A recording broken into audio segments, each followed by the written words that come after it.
But in 2001, suddenly the media paid some interest, because then something appeared that was almost impossible to overlook.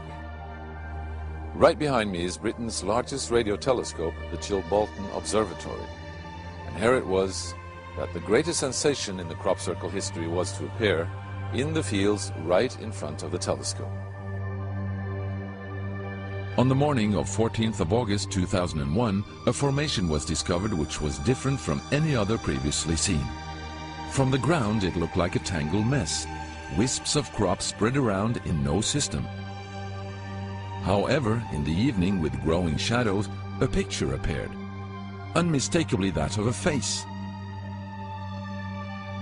That picture represented a whole new technique, a screen technique, the same that's used for printing a picture on paper. 3 days later, the face was joined by something that looked like a data strip. Rows of counters made out of standing and flattened crop. But soon an astonishing similarity is discovered. In 1974, the astronomer Carl Sagan composed a message that NASA sent into space from the Arecibo telescope in Puerto Rico. Binary figures which constituted a graphic code presenting key factors about humans and the planet we live on. 27 years later, an identical pattern appears in a crop field right in front of a similar radio telescope. However, on closer inspection, it seemed to show that the code contained some fundamental differences.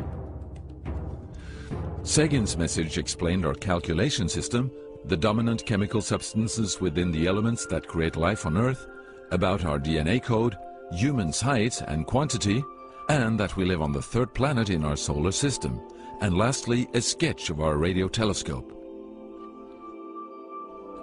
The message received described the same calculation system, but that silicon is most dominant in life forms in contrast to carbon. The drawing also clearly shows a humanoid figure with large head in relation to its body.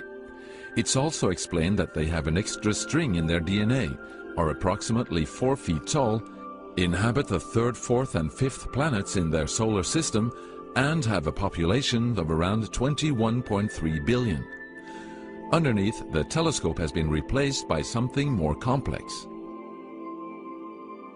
1 year earlier, a strange crop circle had appeared in the same place. Is this the same illustration as in the sender's code? Is this the correspondent's radio telescope?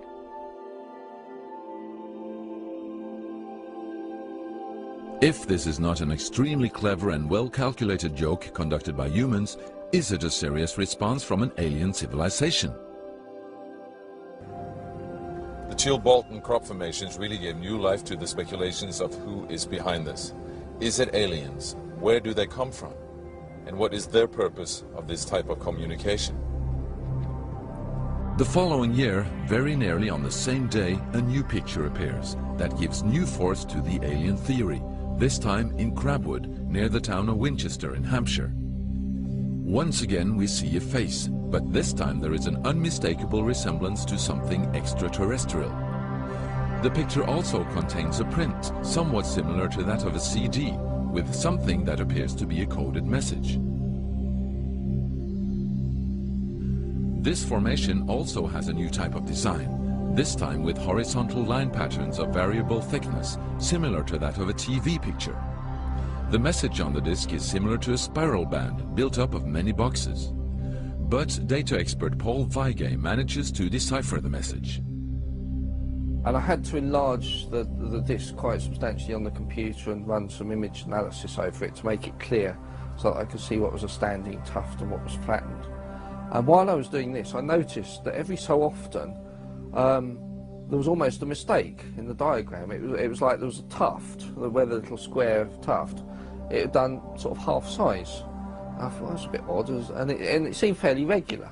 I was going round, and I sort of counted up, and it was sort of literally every sort of 8 bytes or whatever, and I thought, oh, 8 bytes, and you know, from computer side, is obviously some sort of binary code. So then I did the straightforward thing, I just converted it into ASCII, which is the standard sort of computer language that you encode the alphabet in. And of course I then started to get words forming out, and I thought, oh, you know, getting somewhere here, so I then did the whole thing for the whole lot, and got this message. The message is in English and reads as follows. Beware the bearers of false gifts and their broken promises. Much pain, but still time. There is good out there. We oppose deception. Conduit closing. Many have been surprised by this message. Are there aliens with such faces that we should be aware of? Or is this a picture of the sender?